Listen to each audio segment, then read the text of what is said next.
Une nuit froide, un policier au bord de la mort et une silhouette mystérieuse sortant de l'ombre.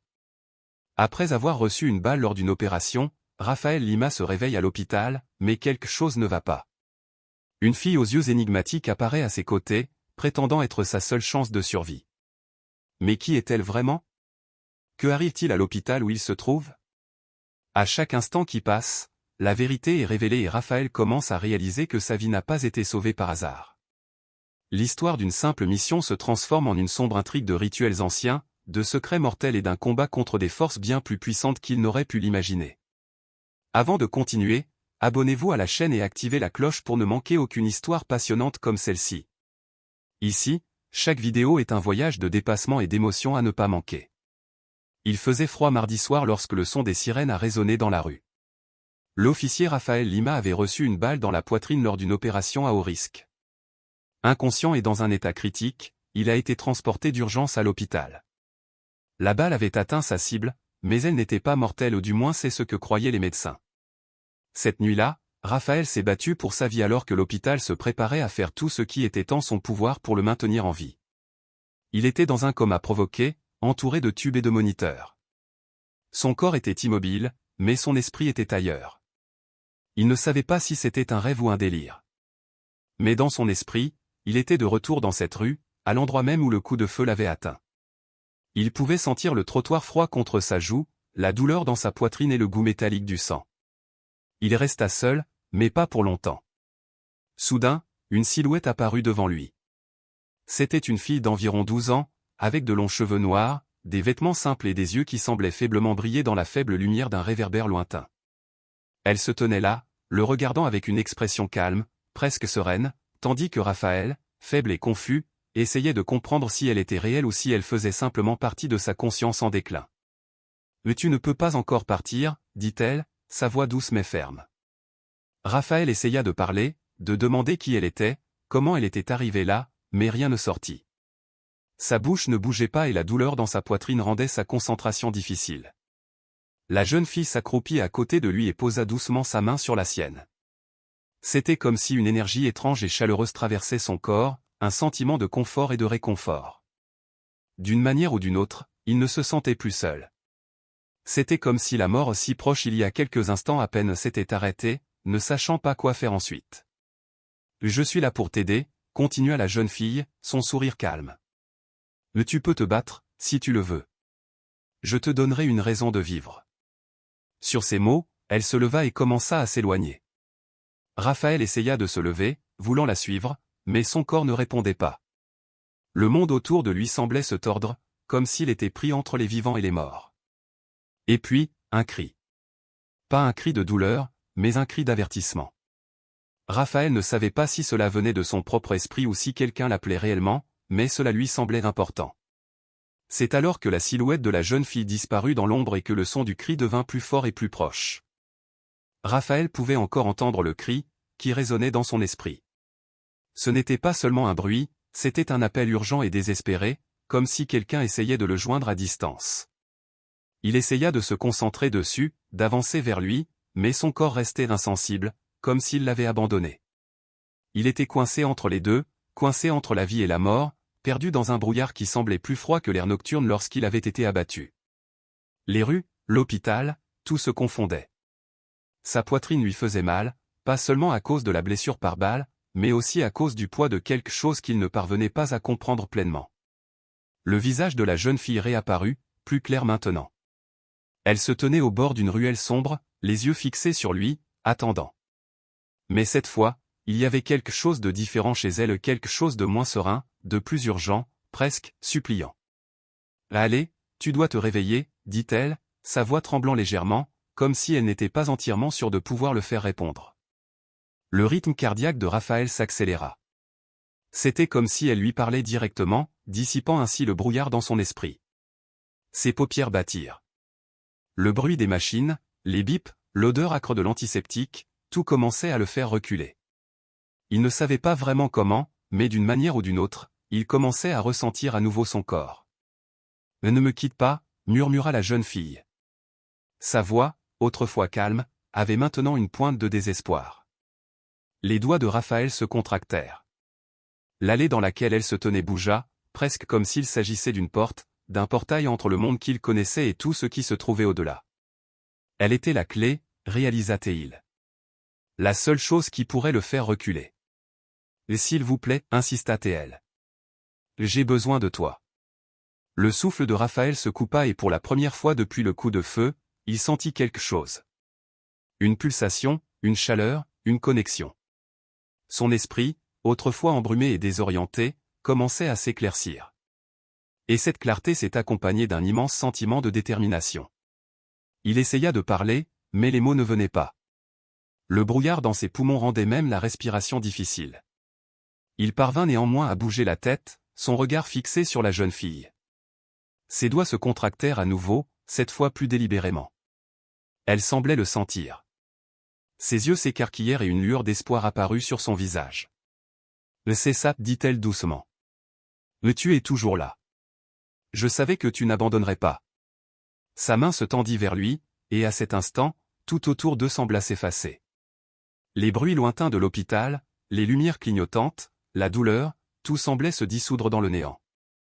Il n'y avait que lui et elle, dans cet endroit étrange entre la vie et la mort, un endroit où rien n'avait de sens mais où tout semblait réel. « Attends, murmura-t-elle. Je vais te donner la force dont tu as besoin. Mais tu dois te battre avec moi. » Raphaël ne savait pas si c'était la douleur, la confusion ou quelque chose d'autre, mais il sentit soudain une attirance ou une force étrange et inexplicable le traverser. La main de la jeune fille, désormais fermement posée sur la sienne, semblait tirer de lui quelque chose qu'il ne savait pas qu'il lui restait. Une force dont il n'avait pas réalisé qu'elle était toujours là. L'obscurité autour de lui commença à changer et le monde de l'hôpital semblait encore plus flou. Pour la première fois depuis le tir, Raphaël n'était pas seul. Il ne se battait plus seulement pour lui-même. La jeune fille lui avait donné une raison de vivre, un lien qui pourrait le ramener dans le monde qu'il connaissait. Et juste comme ça, le cri s'est arrêté. Tout est devenu silencieux. Les yeux de Raphaël s'ouvrirent brusquement.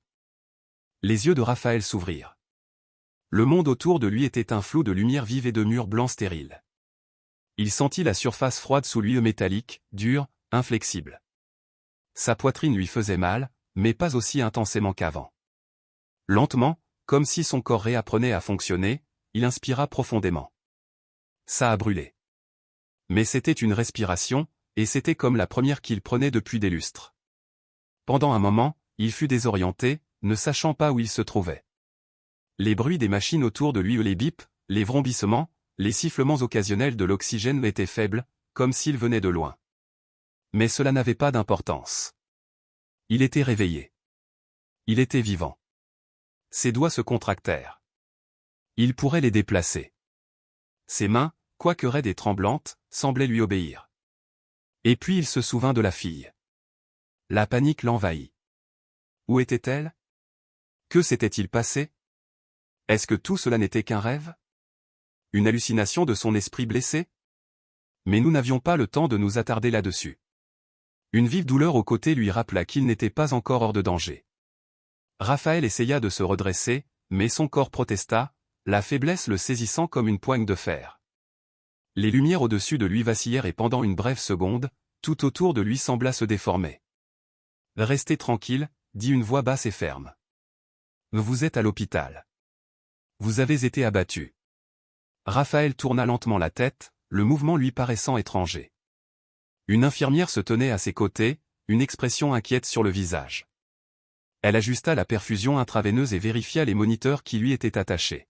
« Vous avez de la chance d'être en vie, officier Lima, » dit-elle d'un ton professionnel mais doux. « Nous avons failli vous perdre. » Il ouvrit la bouche pour parler, mais sa gorge était sèche. Il pouvait à peine articuler un mot. « De l'eau, » râla Théil, sa voix à peine audible. L'infirmière hocha la tête et lui tendit rapidement une tasse d'eau. Il but avidement, le liquide froid apaisant sa gorge desséchée. Mais même pendant qu'il buvait, son esprit revenait sans cesse à la jeune fille. Était-elle réelle? Était-elle le produit de son délire? Alors qu'il posait la tasse, une nouvelle pensée lui vint, comment savait-elle que j'avais besoin d'aide? Il n'avait pas de réponse. Il ne se souvenait même pas de la façon dont la fusillade s'était produite, ni de la manière dont il s'était retrouvé à l'hôpital. Tout était flou, son dernier souvenir clair était celui de l'opération, mais les instants qui suivirent furent perdus dans un brouillard de douleur et de confusion. « Et qui m'a trouvé ?» le demanda-t-il, sa voix un peu plus forte maintenant. L'infirmière lui jeta un regard curieux. « À votre partenaire, l'officier moral. Il est ici presque sans arrêt. Il était avec toi quand ils t'ont amené. » Moral. L'esprit de Raphaël essayait d'évoquer une image de son partenaire, mais c'était comme essayer de fumer de la fumée. Rien n'est coincé. « L'est-ce qu'il, ici ?» demanda Raphaël en regardant autour de la pièce. L'infirmière secoua la tête. Il est sorti un instant. Mais il reviendra bientôt. Reposez-vous pour le moment. Raphaël hocha lentement la tête, ne sachant toujours pas quoi penser de la situation. Il avait la tête embrumée, mais une chose était sûre, il ne pouvait ignorer le sentiment que quelque chose ou quelqu'un l'avait tiré du bord. Cette fille, quelle qu'elle soit, lui avait donné quelque chose que personne d'autre ne pouvait offrir. Une raison de se battre. Une raison de se réveiller. Comme par hasard, la porte de sa chambre s'ouvrit. Raphaël tourna la tête pour voir son partenaire, le détective moral, entrer. L'homme plus âgé avait l'air épuisé aux décernes sous les yeux, une barbe de 3 jours sur le visage, mais il y eut une lueur de soulagement dans son regard lorsqu'il vit que Raphaël était réveillé. « Lima » a déclaré Moral, sa voix étant un mélange d'incrédulité et de joie. « Je pensais que tu n'y arriverais pas. » Raphaël essaya de sourire, mais c'était étrange. Son corps ne coopérait pas pleinement et son visage était raide à cause des sédatifs. Au lieu de cela, il se contenta de hocher la tête, prenant toujours en compte la réalité de la situation. « Où m'as-tu trouvé ?» demanda Raphaël, sa voix à peine au-dessus d'un murmure. Moral lui lança un regard perplexe. « Que veux-tu dire ? Nous vous avons contacté juste après la fusillade. Vous étiez allongé dans la rue, vous saignez. Nous t'avons presque perdu avant même que l'ambulance n'arrive. » Raphaël fronça les sourcils, quelque chose le rongeait l'esprit. Il ne savait pas vraiment pourquoi, mais le souvenir de la jeune fille le tirait. Elle était là, n'est-ce pas? Ne l'avait-elle pas sauvée? Mais tu es sûr que c'est comme ça que ça s'est passé? Le demanda Raphaël, luttant pour s'asseoir. Moral fronça les sourcils, visiblement préoccupé par la question. Lima, de quoi tu parles? Nous avons dû vous emmener rapidement à l'hôpital. Vous avez reçu une balle dans la poitrine. Je ne me souviens de personne d'autre dans les parages. Le cœur de Raphaël manqua un battement. Personne d'autre? Il l'avait clairement vu où il pouvait encore sentir son contact, la chaleur de sa main sur la sienne, les mots qu'elle avait murmurés. Mais personne ne l'avait vue? Était-elle réelle? Avait-elle vraiment été là, ou n'était-ce qu'une hallucination? Avant qu'il puisse dire quoi que ce soit de plus, l'infirmière s'avança de nouveau, posant doucement une main sur son épaule. « Vous avez besoin de vous reposer, officier Lima, dit-elle fermement, mais gentiment. Vous avez traversé beaucoup de choses. » Raphaël n'a pas discuté. Il laissa sa tête retomber dans l'oreiller, toujours perdu dans ses pensées, toujours incertain de ce qui était réel et de ce qui ne l'était pas. La fille, la chaleur qu'il ressentait, la connexion mystérieuse qu'ils avaient partagée, rien n'avait de sens, mais il ne pouvait s'empêcher de sentir que quelque chose avait changé en lui. Quelque chose de plus profond que la simple blessure. Et puis, alors que les lumières clignotaient à nouveau au-dessus de lui, il crut entendre quelque chose faiblement, comme un murmure dans le vent. « Ne m'oublie pas. » Raphaël ne pouvait s'empêcher de penser que quelque chose n'allait pas. Il était allongé là, ses yeux errant entre les murs blancs stériles et la lumière du jour déclinante derrière la fenêtre de l'hôpital. Sa poitrine palpitait toujours de douleur, mais ce n'était pas la douleur physique qui le dérangeait le plus. C'était le sentiment tenace de affaire inachevée, de quelque chose d'important qu'il avait manqué. Il pensa à la fille. Son visage, sa voix, la façon dont elle l'avait contacté. Cela semblait réel, trop réel pour n'être qu'un rêve ou une hallucination.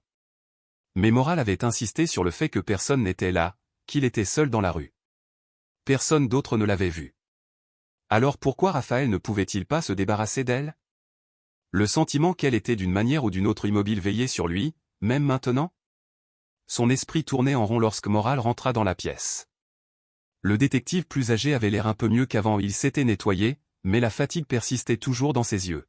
« Ça va, Lima ?» Le Moral a demandé, sa voix empreinte d'inquiétude. « Tu es absent depuis un moment, mais tu te ressembles davantage. » Raphaël hocha la tête, mais le malaise dans son ventre ne voulait pas disparaître. Il ne pouvait plus l'ignorer. Il avait besoin de réponses. Moral, commença-t-il prudemment, la voix rauque, il y avait une fille. Quand j'étais dehors, quand j'étais entre la vie et la mort, je l'ai vue. Une jeune fille d'environ 12 ans, aux cheveux noirs. Elle était là avec moi. Moral cligna des yeux, visiblement surpris. Une fille? De quoi parles-tu? Je suis sérieux, dit Raphaël, sa voix plus urgente maintenant. Elle était réelle, Moral. Elle était à mes côtés. Elle m'a aidé. Elle a dit qu'elle était là pour m'aider à me battre, pour me donner une raison de rester. Le détective le regarda pendant un moment, les sourcils froncés de confusion. Lima, je ne sais pas ce que tu as vu, mais tu es resté dehors pendant des heures. Vous étiez au bord.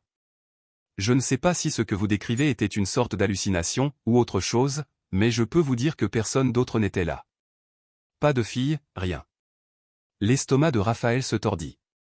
Il sentit à nouveau une oppression dans sa poitrine, le même genre de sensation qu'il avait ressenti juste avant de se réveiller. Il ne savait plus trop quoi croire. Serait-ce une hallucination? Mais cela n'en avait pas l'air.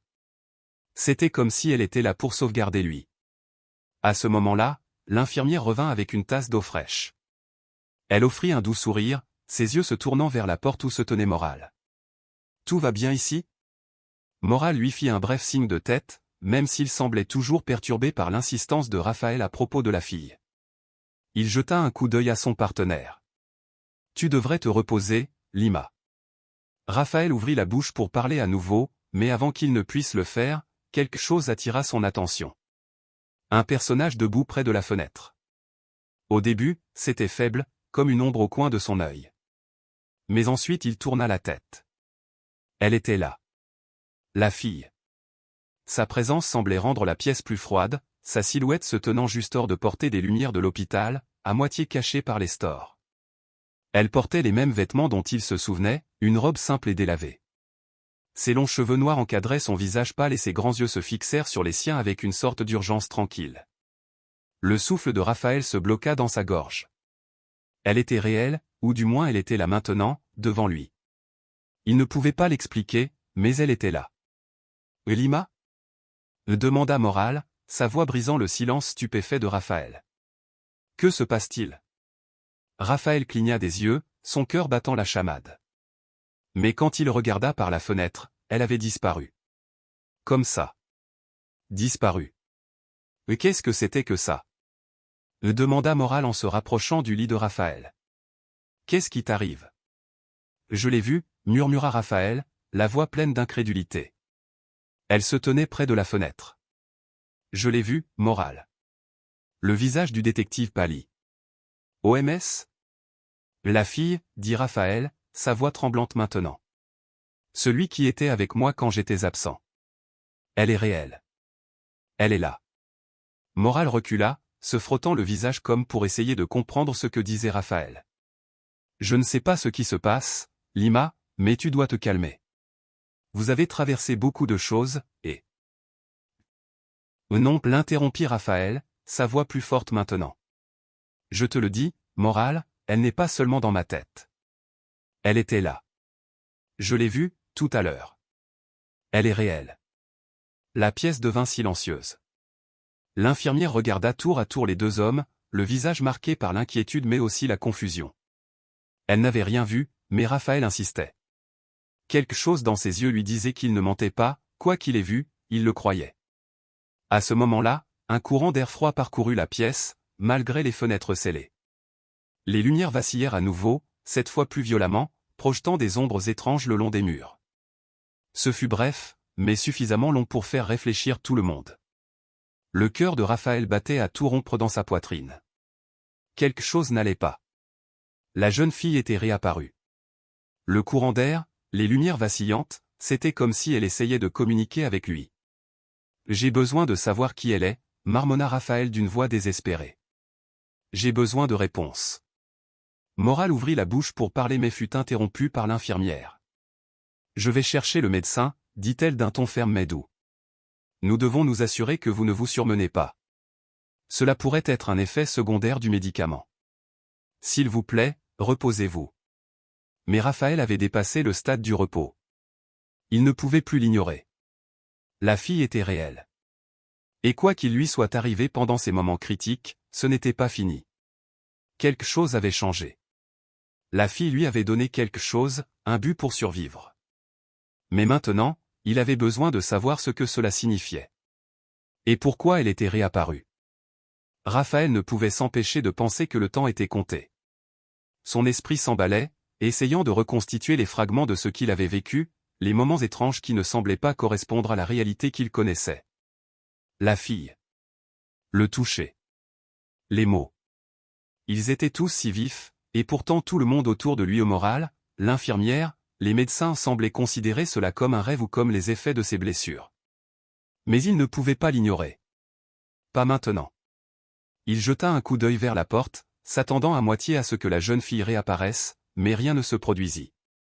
La pièce restait immobile, le bourdonnement habituel de la vie à l'hôpital se poursuivant en arrière-plan, les bips des machines, les voix étouffées du couloir, le bruit des chaussures sur le carrelage. Tout cela semblait normal. Mais Raphaël savait mieux. Quelque chose avait changé. Morale, debout au pied de son lit, le regardait comme s'il s'agissait d'une énigme qu'il ne parvenait pas à résoudre. « Lima, dit-il, sa voix plus douce maintenant, mais avec une note d'inquiétude. Je ne sais pas ce que tu vis en ce moment, mais j'ai besoin que tu te concentres. Tu as traversé beaucoup de choses. Le traumatisme, les médicaments, bon sang, même la balle dans la poitrine. Tu es juste en train de récupérer. Reposez-vous et laissez les médecins s'occuper de vous. Nous allons trouver une solution. » Raphaël secoua lentement la tête, ignorant la vive douleur qui lui traversait la poitrine alors qu'il le faisait. « Vous ne comprenez pas, Morale, dit-il d'une voix basse et tendue. Je l'ai vue. Je n'avais pas d'hallucination. Elle était là, près de la fenêtre. Vous ne l'avez pas vue, mais moi si. Et je ne peux pas m'empêcher de penser qu'elle essaie de me dire quelque chose. » Morale n'a pas répondu tout de suite. Il restait là, les bras croisés, fixant Raphaël comme s'il essayait de le lire, essayant de comprendre s'il perdait la tête ou si quelque chose de plus profond se passait. Après un moment, il reprit la parole, avec plus de prudence. « Peut-être devrions-nous parler au médecin. Vous pourriez voir des choses à cause du stress. Ou des médicaments qu'ils vous ont donnés. » « Non, » insista Raphaël, la voix aiguë. « Mais tu ne comprends pas. Elle m'a dit qu'elle était là pour m'aider. Elle a dit que je pouvais me battre. Elle a dit qu'elle me donnerait une raison de vivre. » Il fit une pause, cherchant dans sa mémoire les mots exacts. « Elle a dit que je devais me battre, mais pourquoi? Qu'est-ce que tout cela signifie ?» Avant que Morale ne puisse répondre, la porte de la chambre s'ouvrit et un jeune médecin entra, sa blouse blanche battant à son entrée. Le docteur Fernandez avait supervisé le rétablissement de Raphaël, et même s'il avait l'air fatigué, il y avait un professionnalisme dans son attitude qui a immédiatement mis Raphaël sur les nerfs. « Comment nous sentons-nous aujourd'hui, officier Lima » demanda le médecin en regardant les moniteurs alors qu'il se dirigeait vers le lit. « Toujours là » marmonna Raphaël, ses yeux se balançant entre Morale et le médecin. « Mais il y a quelque chose que je dois te demander. J'ai besoin de savoir ce qui se passe. Pourquoi ai-je vu cette fille? Pourquoi me hantait-elle » Le docteur Fernandez le regarda longuement, comme s'il se demandait s'il devait répondre. Puis, finalement, il parla, d'une voix mesurée. « Nous en avons déjà parlé, Raphaël. Tu as vécu un traumatisme grave. La blessure par balle, le choc dans ton système, la perte de sang. Cela peut provoquer des hallucinations. Certaines personnes voient des choses. Ce n'est pas inhabituel, surtout en cas de stress. » Raphaël serra les poings, ignorant la douleur. Ce n'était pas une hallucination. Le cracha-t-il. Je ne l'imaginais pas. Elle l'était réelle. Je l'ai vue, docteur Fernandez. Elle était ici, dans cette pièce. Elle m'a parlé. Elle est réelle. Le docteur haussa un sourcil. Et qu'est-ce qu'elle t'a dit, exactement? Elle a dit que je ne pouvais pas partir, a déclaré Raphaël, la voix légèrement brisée. Elle a dit que je devais me battre. Qu'elle me donnerait une raison de vivre. Mais je ne comprends pas. Qui est-elle? Pourquoi m'aide-t-elle? Le docteur Fernandez le regarda un long moment, les yeux légèrement plissés, puis il se tourna vers Morale, qui observait tranquillement cet échange, ne sachant que penser de tout cela. « Raphaël, tu as besoin de te reposer, dit doucement le docteur Fernandez. Il est possible que vous viviez quelque chose appelé stress post-traumatique. Il n'est pas rare que des personnes vivant des expériences de mort imminente aient des visions. Parfois, votre esprit crée ces figures comme mécanisme d'adaptation. » Mais Raphaël n'écoutait plus.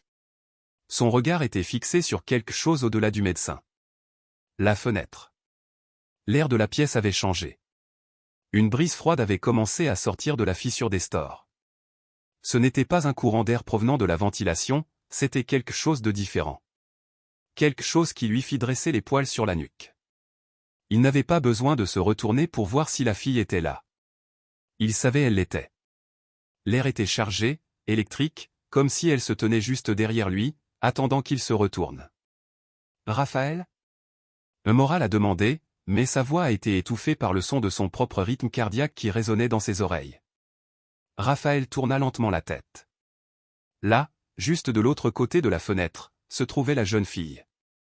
Elle le regardait droit dans les yeux écarquillés et suppliants, comme si elle essayait de lui communiquer quelque chose d'important. Mais cette fois, il y avait quelque chose de différent dans son expression. Ce n'était pas seulement une urgence, c'était un avertissement. Ses lèvres remuèrent, mais aucun son ne lui parvint. C'était un avertissement. Soudain, la porte de la chambre s'ouvrit brusquement. L'infirmière, un air de panique sur le visage, se précipita à l'intérieur, ses yeux scrutant rapidement la pièce. « Et que se passe-t-il » a-t-elle demandé. « Les lumières, le courant d'air, il fait de plus en plus froid ici. » Raphaël cligna des yeux, son regard se tournant vers la fenêtre, mais la fille avait disparu.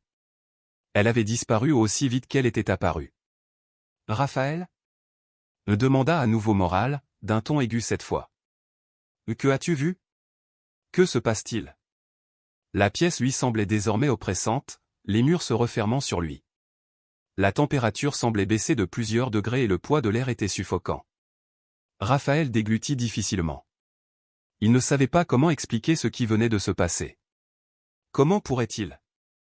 Comment quelqu'un pourrait-il le croire ? Il y a quelque chose qui ne va pas, Moral, dit-il d'une voix rauque. Je ne sais pas ce qui se passe, mais ce n'est pas seulement dans ma tête. Il y a quelque chose ici, et je dois découvrir ce que c'est. Avant qu'il ne soit trop tard. L'air dans la pièce était épais, presque suffocant. Raphaël pouvait encore sentir le froid qui s'était glissé lorsque la jeune fille était apparue près de la fenêtre. Sa peau le picotait, son cœur battait à tout rompre dans sa poitrine. Il savait, sans aucun doute, que quelque chose de bien plus dangereux qu'une simple hallucination était en jeu. La fille, son avertissement, la façon dont elle était apparue et disparue, ce ne pouvait pas simplement être son esprit qui lui jouait des tours. Elle essayait de lui dire quelque chose. « Raphaël, tu m'écoutes » La voix de Moral brisa le brouillard dans son esprit. Le visage du détective était tendu d'inquiétude, mais Raphaël n'était pas sûr si c'était de l'inquiétude pour son partenaire ou de la confusion face aux événements étranges qui s'étaient déroulés dans la pièce. « Je ne sais pas ce qui se passe, Moral, » dit Raphaël d'une voix rauque. Il se força à s'asseoir, même si la douleur dans sa poitrine augmentait à chaque petit mouvement. Ses muscles étaient faibles, son esprit luttant toujours pour reconstituer les fragments des dernières heures. Quelque chose ne va pas. Elle est, je vous le dis, elle est réelle. Et quoi qu'il arrive, c'est plus grand que moi. Moral croisa les bras et secoua la tête, visiblement perdu. Tu parles d'un fantôme, Lima. Je ne sais pas combien de temps je pourrais rester ici et faire comme. Arrête, le coupa Raphaël, les yeux perçants. Ce n'est pas un fantôme. Il ne s'agit pas simplement d'une vision aléatoire venant de ma tête. Elle essaie de me prévenir, Moral. Prévenez-nous. Avant que Moral ait pu répondre, l'infirmière s'est avancée, le visage pâle et tendu. Il y a eu un changement dans vos signes vitaux, dit-elle, la voix presque tendue.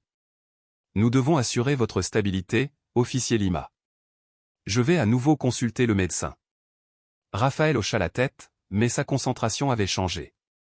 Ses yeux étaient de nouveau rivés sur la fenêtre, s'attendant à moitié à ce que la jeune fille réapparaisse.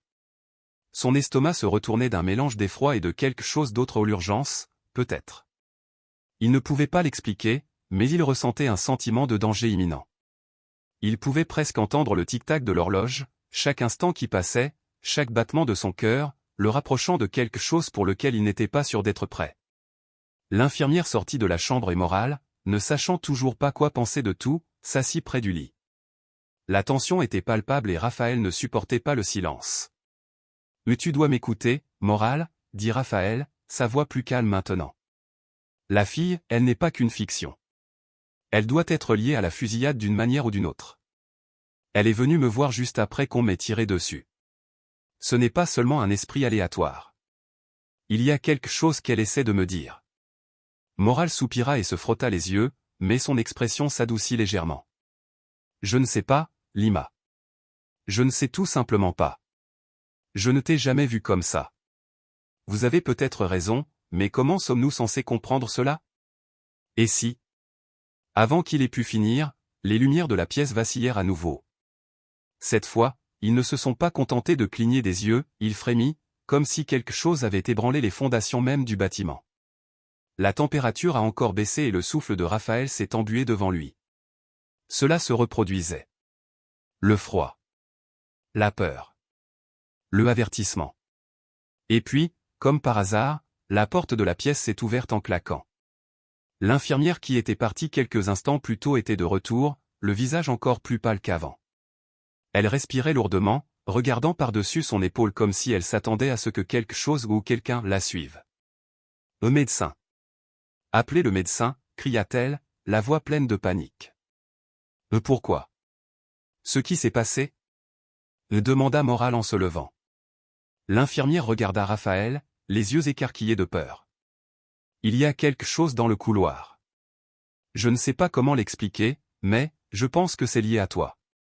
Vous devez être prêt. » Le cœur de Raphaël manqua un battement. Il pouvait le sentir maintenant. Le présence dans le bâtiment. C'était comme si une force invisible se pressait sur eux, les étouffant. Les murs avaient l'impression de se refermer. Et pour la première fois, il réalisa ce que signifiait réellement l'avertissement de la jeune fille. Il ne s'agissait pas seulement de lui. La fille ne lui avait pas seulement dit de se battre pour sa vie. Elle l'avait préparé à quelque chose de bien pire. Quelque chose arrive pour eux tous. « Raphaël, dit Morale d'une voix basse et sérieuse, je pense que nous devons sortir d'ici. Ce n'est pas vrai. Quelque chose se passe, et ce n'est pas seulement dans votre tête. Cet hôpital, quelque chose ne va pas. » Raphaël n'avait pas besoin d'être plus convaincant. Il pouvait le sentir maintenant aussi, ce n'était plus seulement son combat. La fille avait raison. Elle lui avait montré ce dont il avait besoin pour survivre, mais ce qui allait suivre dépassait tout ce qu'il aurait pu imaginer. Soudain, les lumières clignotèrent à nouveau et, pendant un bref instant, tout se déroula. Sombre. Quand ils revinrent, la pièce était différente.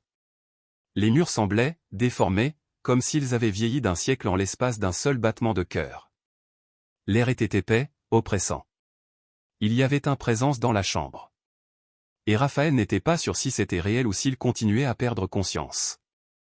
Mais il ne pouvait plus se permettre de perdre du temps.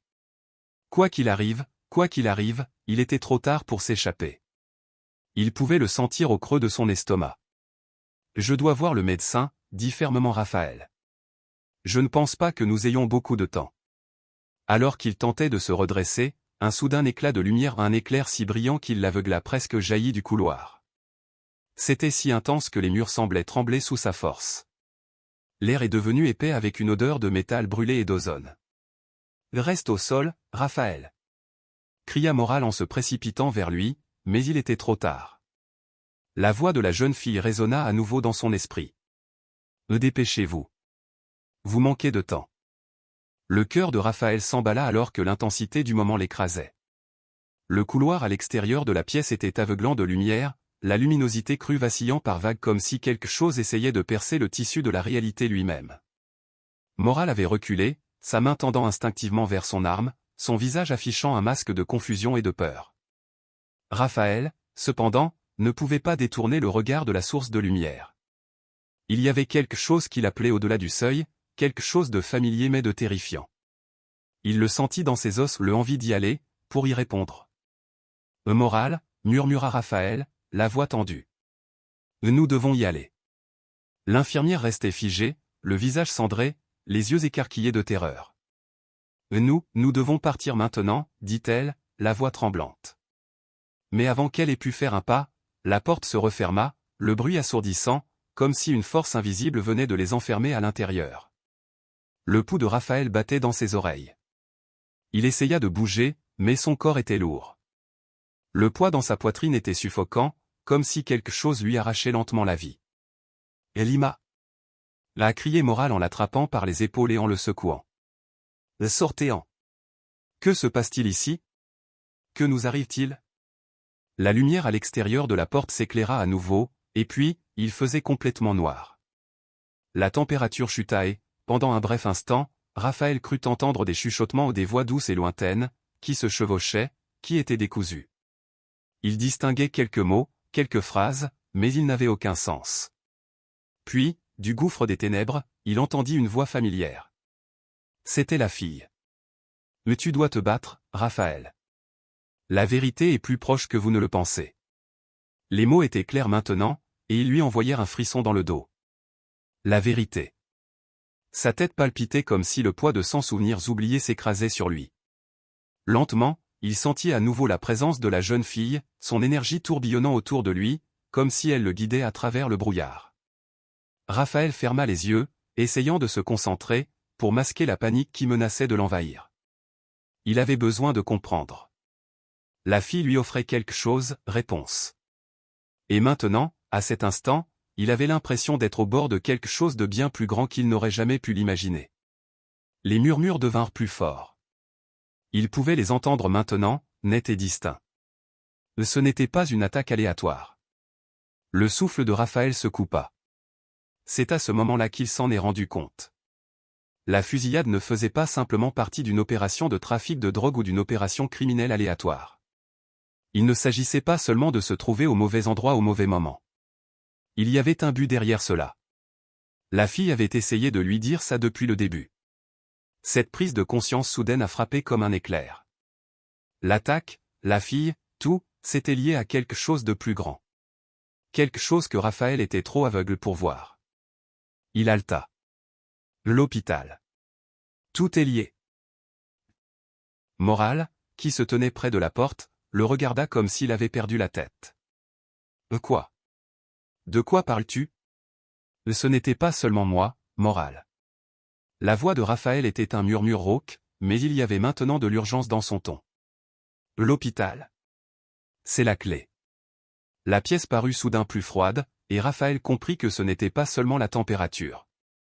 Il y avait un forcé autour d'eux, une présence invisible se pressant de tous les coins. Il pouvait le sentir, il pouvait le goûter. C'était comme si les murs eux-mêmes étaient vivants. Nous devons sortir d'ici, Raphaël, a insisté Morale, la voix tendue par la peur. Cet endroit, c'est faux. Mais Raphaël bougeait déjà. Ses jambes tremblaient, mais l'adrénaline dans son système était suffisante pour surmonter la douleur. Il attrapa Morale par le bras et le tira vers la porte. Nous ne pouvons pas partir. Pas encore. Sa voix était désespérée, teintée d'un sentiment d'urgence qu'il ne parvenait pas à expliquer.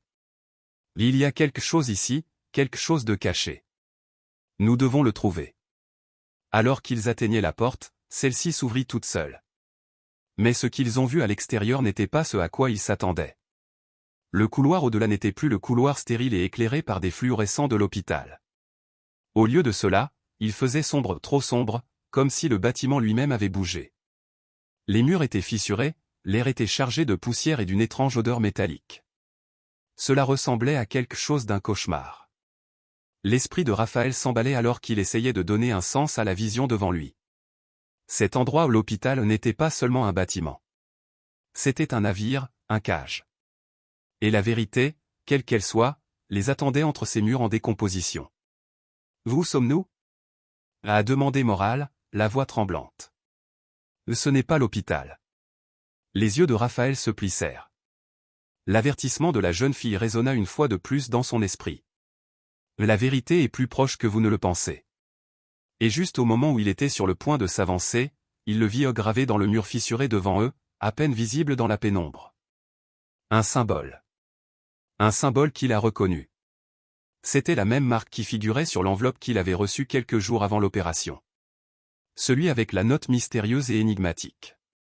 La vérité attendait, mais elle ne se présentait pas sous la forme imaginée par Raphaël. Il ne s'agissait pas seulement de lui, ni de la fusillade, ni même de la fille. Cela est allé plus loin. Le hôpital, le attaque, le symbole au tout faisait partie d'un plan plus vaste. Et cela se déroulait sous ses yeux. Mais Raphaël savait désormais une chose avec certitude. Il n'était pas qu'un simple spectateur. Il était « je voulais être ici ». Moral, dit Raphaël, d'une voix basse mais ferme. Nous ne partons pas. Pas tant que nous n'aurons pas compris cela. Le détective le regarda, un mélange de confusion et de peur dans les yeux. Mais ensuite, lentement, il acquiesça. Il savait qu'il valait mieux ne pas discuter. Ils étaient dans le même bateau maintenant. Avec le scintillement des lumières au-dessus de leur tête, les deux hommes se sont lancés dans l'inconnu, symbole marquant le début d'un voyage dans une sombre vérité aucun d'eux n'a pu s'échapper. Raphaël ressentit une étrange sensation de clarté, alors même que les murs autour de lui semblaient palpiter et bouger. Le couloir sombre s'étendait devant eux, chaque pas les entraînant vers l'inconnu. C'était comme si l'hôpital n'était plus seulement un bâtiment, c'était un labyrinthe, et ils étaient piégés en son cœur, à la recherche de quelque chose qui pourrait très bien les détruire. Les lumières vacillantes projetaient de longues ombres déformées, et plus ils s'aventuraient dans le couloir, plus l'air était oppressant. La température avait encore baissé et la respiration de Raphaël était brève et brusque, chacune étant visible dans l'espace glacial. Il pouvait entendre son cœur battre dans ses oreilles, plus fort que le claquement de ses bottes contre le sol. Moral était à côté de lui, l'air tendu et nerveux. Le détective plus âgé avait toujours été calme sous la pression, mais ce soir, c'était différent. Ce n'était pas un cas, ce n'était pas une situation qu'il pouvait gérer avec la procédure standard. C'était autre chose. « C'est quoi cet endroit ?» murmura Moral d'une voix basse, comme si parler trop fort risquait de perturber l'air autour d'eux. Raphaël ne répondit pas immédiatement. Au lieu de cela, il laissa son regard parcourir les murs fissurés, les ombres désorientantes et le léger bourdonnement lointain qui semblait vibrer du plus profond du bâtiment. Sa main effleura le mur, sentant les fissures sous ses doigts. Il y avait quelque chose d'ancien dans cet endroit ou quelque chose qui semblait plus ancien que l'hôpital lui-même. Il jeta un coup d'œil vers le symbole. Cela devait signifier quelque chose. Pourquoi était-il là? Le symbole? Marmonna Raphaël dans sa barbe. Ouais, a déclaré Moral en jetant un coup d'œil aux marques irrégulières gravées sur le mur. Moi aussi, je l'ai déjà vu. Sur cette enveloppe que tu as reçue. Vous me dites que c'est lié à ça? Raphaël hocha lentement la tête, les pièces du puzzle se mettant en place. L'enveloppe, la note énigmatique, l'attaque, tout cela les avait conduits ici. La fille, ses avertissements, ses promesses, il les avait orientés dans cette direction. Ce n'était pas qu'un accident. C'était prévu. Ils arrivèrent au bout du couloir. La porte devant eux était faite d'un lourd métal forgé, contrairement à toutes les portes d'hôpital qu'ils avaient jamais rencontrées. Il était vieux, rouillé sur les bords, comme s'il n'avait pas été touché depuis des décennies. Mais quelque chose les poussait à avancer, quelque chose au fond de Raphaël lui disant que la vérité se trouvait au-delà de cette porte. Il attrapa la poignée, la main tremblante. Il faisait froid ou trop froid ou presque comme si la porte elle-même était vivante, palpitant d'une énergie qu'il ne pouvait pas expliquer. « Attends, Raphaël, dit Moral, la voix tendue. En êtes-vous sûr? Nous n'avons aucune idée de ce qu'il y a de l'autre côté. » Raphaël hésita, sa main planant un instant sur la poignée. Il savait qu'ils étaient dépassés, qu'ils pourraient tomber droit dans un piège. Mais au fond, il sentait que la vérité était là. Et s'il ne franchissait pas cette porte maintenant, il n'aurait peut-être jamais d'autre chance. « Nous devons entrer, dit Raphaël, sa voix ferme. Avec un virage serré, la porte s'ouvrit en grinçant. Le son était obsédant, comme un cri qui aurait été réduit au silence depuis longtemps. Ce qui se trouvait au-delà n'était pas une autre chambre d'hôpital stérile. C'était une vaste salle souterraine. La pièce était immense, faiblement éclairée par une seule lumière vacillante au centre du plafond. Les murs étaient bordés d'étagères, la plupart vides, d'autres encombrés d'étranges vieux livres, papiers et équipements. Dans le coin le plus éloigné, Raphaël aperçut un gros objet métallique recouvert d'un drap sale et déchiré. Mais ce qui attira immédiatement son attention, c'était le centre de la pièce. Au cœur de la pièce se trouvait une table circulaire, et autour d'elle se tenaient plusieurs personnages vêtus de robes sombres à capuche. Raphaël pouvait à peine distinguer leurs traits, mais l'atmosphère il y avait dans la pièce une impression de quelque chose d'ancien, de sinistre. L'un des personnages, le plus grand d'entre eux, se tourna lentement pour leur faire face alors qu'ils entraient, ses mouvements délibérés et lents. Une voix grave et grave remplit l'air, envoyant un frisson dans le dos de Raphaël. « Mais tu n'aurais pas dû venir. » Le souffle de Raphaël se bloqua dans sa gorge. La fille. Celui qui avait été avec lui tout ce temps. Elle avait les a conduits ici, et maintenant le moment était venu. Elle lui avait donné la force de survivre. Mais pourquoi? La silhouette en robe fit un pas en avant. Vous arrivez trop tard. Les rituels sont déjà en marche. Des rituels? Répéta Raphaël, la voix rauque. Qu'est-ce que c'est? Qui es-tu? Le personnage ne répondit pas immédiatement. Au lieu de cela, il désigna le coin le plus éloigné de la pièce. Regardez. La vérité que vous cherchez est juste devant vous. Le regard de Raphaël suivit le geste, et ses yeux s'écarquillèrent lorsqu'il vit ce que la silhouette montrait. La feuille recouvrant l'objet métallique a été retirée, révélant un grand navire ou une machine, un hôtel, quelque chose qui semblait appartenir à une époque oubliée. Il y avait des fils, des tubes et des marques étranges partout. La fille. Elle était allongée sur la table, le corps immobile. Mais ce n'était pas la même fille. Son visage était pâle, sans vie où elle paraissait presque congelée, comme une statue. La pièce semblait homme autour d'elle, comme si quelque chose tirait sur le tissu même de la réalité. « Qu'est-ce que c'est » murmura Raphaël. La silhouette s'avança, soulevant sa capuche pour révéler un visage que Raphaël ne connaissait que trop bien. C'était un visage qu'il n'avait vu qu'une seule fois sur une photo, des années auparavant. C'était Dr Fernandez. Le même médecin qui avait supervisé son rétablissement, celui qui avait rejeté tout ce qu'il avait vu comme des hallucinations. Le docteur Fernandez parla, sa voix froide et distante. « Tu fais partie de ce plan depuis le début, Raphaël. Vous ne le saviez tout simplement pas. » Raphaël recula en titubant, le poids de la réalisation s'écrasant sur lui. « De quoi? De quoi tu parles ?» Les lèvres du docteur Fernandez s'étirèrent en un sourire, mais c'était un sourire dénué de chaleur. Cet hôpital n'a jamais été un simple hôpital. C'était un navire, un lieu où nous avons rassemblé les pièces les plus importantes pour le rituel. La fille que vous avez vue n'était ni un fantôme, ni une hallucination. Elle était une catalyseur, une expérience. Et toi, Raphaël, tu es la dernière pièce. Raphaël sentit son estomac se tordre. Que veux-tu dire par la dernière pièce? Le docteur Fernandez s'approcha, les yeux brillants. Toi. Votre survie, votre sang. Tout cela faisait partie du plan. Maintenant, le rituel est terminé. Tout s'est mis en place, l'apparence de la fille, les messages énigmatiques, le symbole. Raphaël avait fait partie de quelque chose de bien plus grand qu'il ne l'imaginait. Ce n'était pas seulement un flic pris dans une fusillade. Il était un clé dans un rituel qui allait tout changer. Et alors que les murs autour de lui semblaient se refermer, tandis que les paroles du docteur Fernandez résonnaient dans son esprit, Raphaël réalisa avec horreur qu'il n'avait pas seulement été une victime dans tout cela. Il était le sacrifice. Avant qu'il ne puisse réagir, le bourdonnement devint plus fort, l'air devenant épais, se pressant sur lui. La voix de la jeune fille désormais claire murmura à nouveau dans son esprit. Vous devez l'arrêter.